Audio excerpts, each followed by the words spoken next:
Hello everyone, this is the Mega Construx Halo Heroes Series 6 of individually sold figures. Starting things off, here is Spartan 3 June A266 from Halo Reach, and it is very abundantly well known that he did not die in the fall of Reach, and he went on to train Spartan 4s, including Buck. But we've not actually seen June officially in any of the games since Halo Reach, so I will definitely miss that character. He was a pretty cool sniper dude, had a good stoic personality that just matched his role. He gets the tat applied to the side of the head there. This is the second version of June, official licensed named June, that we've gotten from Mega, but the first time we've gotten him with the helmet off. I'll also show you what it looks like with the helmet on. And he has pretty nice paint applications for the shoulder pieces. Obviously, you know, they are independent, they're separate. They got the bullet detail in there, painted in on the side as well. His sniper rifle has the very bright silver color with the paint applications. The bipod is not painted, it's just plastic, the same color as his lower legs. And he has a paint application around the back with that very dark brown color for the lower pouch, which isn't covered up completely. You can see from the side it missed a little bit on the spray on that one, I think, just how it's masked off there. But pretty good looking from most angles, just a little bit of a miss there.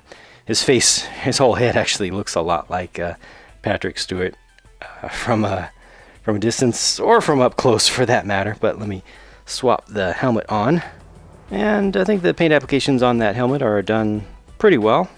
I like that they got the black kind of triangular patch, not quite triangular, but you know, the geometric patch on the back of the helmet, which they didn't on the first version of it that they did. Speaking of which, you do have differences between the two, so if you are a collector and you're getting into completing things, obviously the shoulder pieces are the most noteworthy differences, but also the color of the visor is something that you can pretty readily see from a distance, because the champagne gold, not really champagne gold, I guess maybe that is champagne gold on the left, but got a little extra opacity there, but that's very visible, it's very bright. And around the back, this one had the paint application done in black. It's actually covered up a little bit better than the new one, but the new one has it done in brown. Here's the Halo Wars 2 Shipmaster Let Voliere, and he's a playable leader in that game. I think the highlights of this figure are all the molds, the banished specific molds, and he also has the specialized pretty well painted energy sword there with the kind of transparent medium light blue color as the base, and then a few colors added on top of that to give it a little bit of depth and to give it a little bit of life. Most of the paint applications on this one are that brightest of silver colors that they have available. They're not all that crisp. I think that it's tough to make this dark red color, kind of crimson, slightly magenta tone look good. Really, it's always going to look pretty toyish unless you give it a wash, just because of how much light it lets in. It's a fairly translucent plastic, just with the mix of the pigments that are put in it, so you know, it actually lets out more light than the eye expects in many cases. So it makes them look a little bit too plasticky. I think it's really difficult to get around that. Another thing that's a little bit rough about this one, just looking at it, is the fitment of the helmet around the face.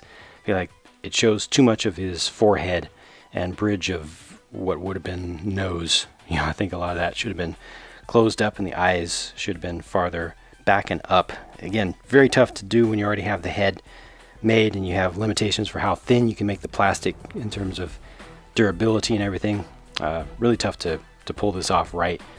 I think it could have been better, but a lot of the things holding it back are just limitations of physical realities and safety realities and such, and things that they couldn't actually realistically do on a mass-produced product.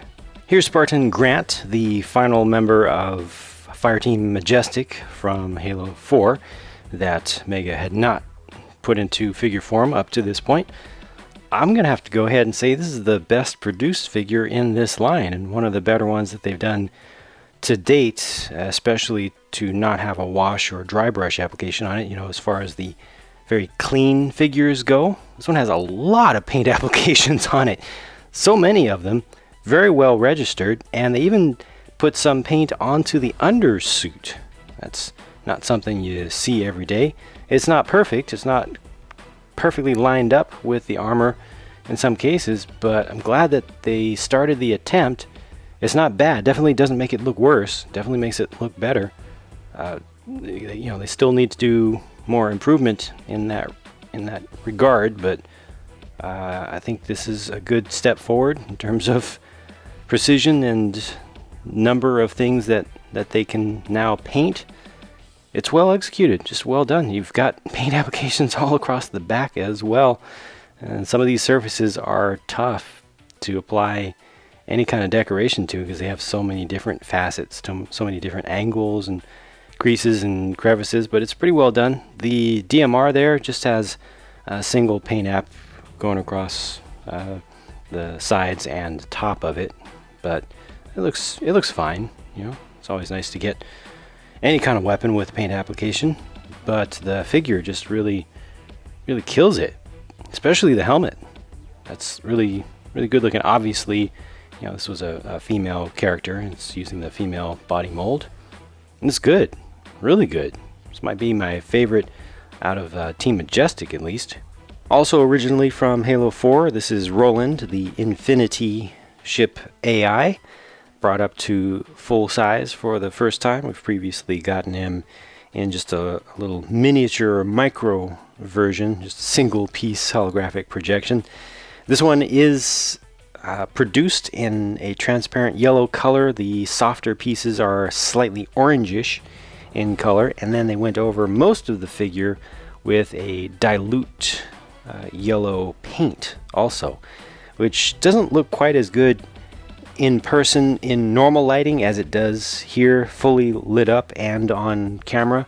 I think that in person it looks a little bit play worn, where the lighter tones that you get from the actually that helps just that helps quite a lot, not letting the light in from behind it. So now it actually looks worse on camera now that we're seeing every little detail and every little brush stroke there. Yeah, so normally it looks something between this in real life, just trying to translate it for you. It looks something between this and this, so not that bad, but not that good. So between those two, I think it's better to be able to see the detail. So you see what they were going for with the highlights they were trying to pull out with that lighter color. I think, yeah, it just looks play worn in real life, because with those brush strokes on there, as you can see them, they kind of look like scratches. They almost look like they weren't intentional. It's not subtle enough.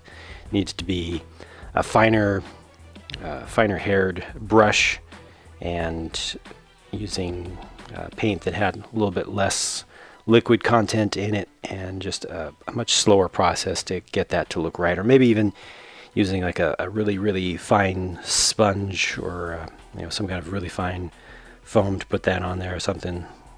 But yeah, I think that finish is questionable. Good to get the figure. Of course, if you don't like that finish, you can use some form of solvent to at least take some of it off, if not all. But good, yeah.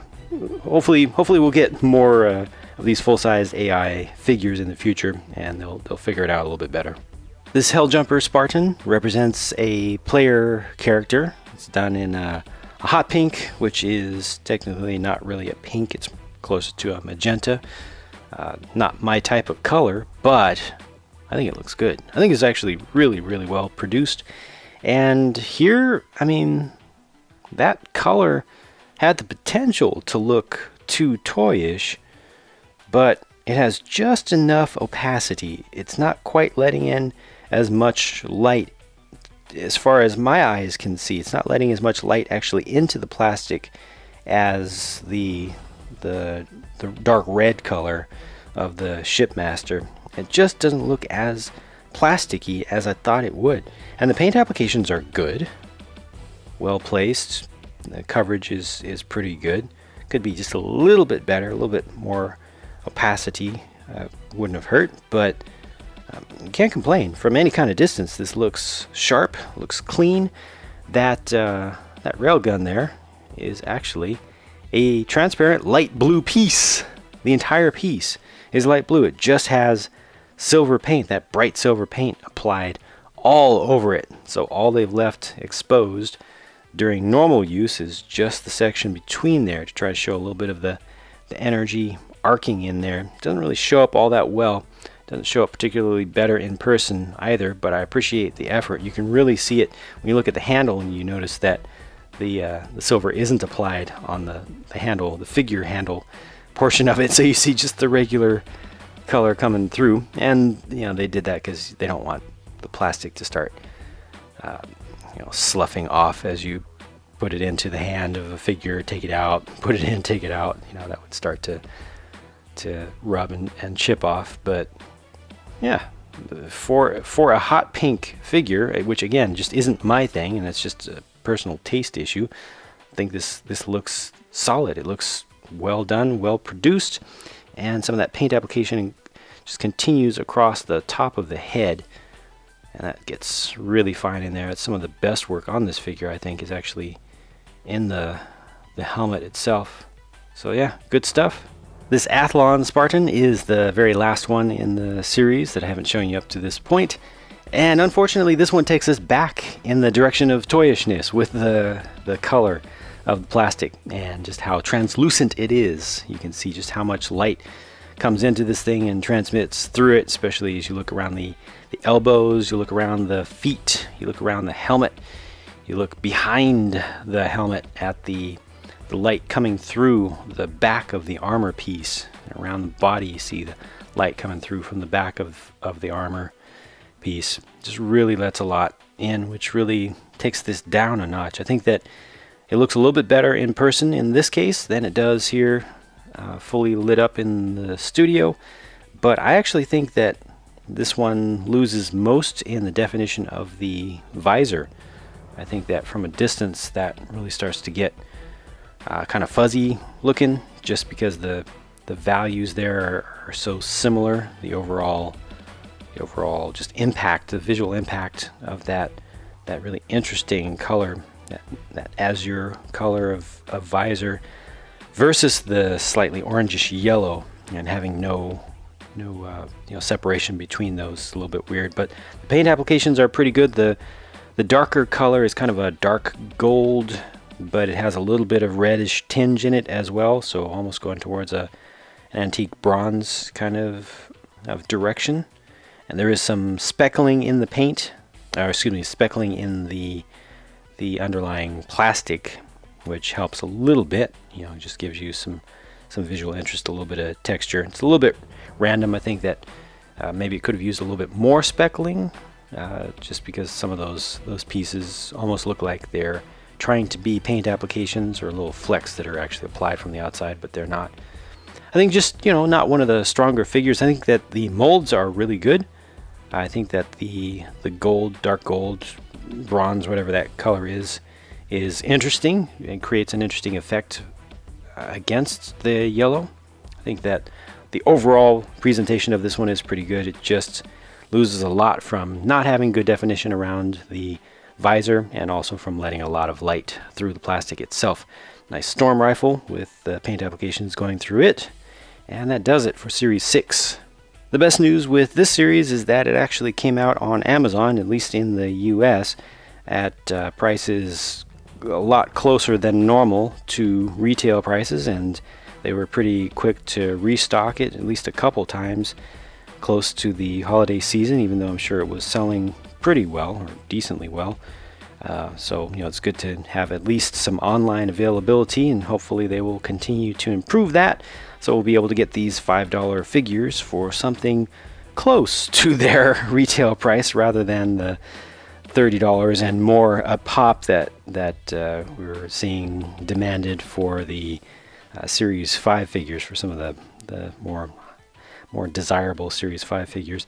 I think that Obviously, Series 6 is not as desirable as Series 5. There's less iconic stuff here, but still a lot of good production value. I think that June is going to sell really well. I think that Grant is a standout. Looks a lot better than I expected, and it's probably one of the better looking ones here. The hot pink Hell Jumper is good as well. Roland is also a very collectible character, I think, to get. So that's it for my look at this one. Thank you for watching. Hope you enjoyed this. I'll talk to you again soon.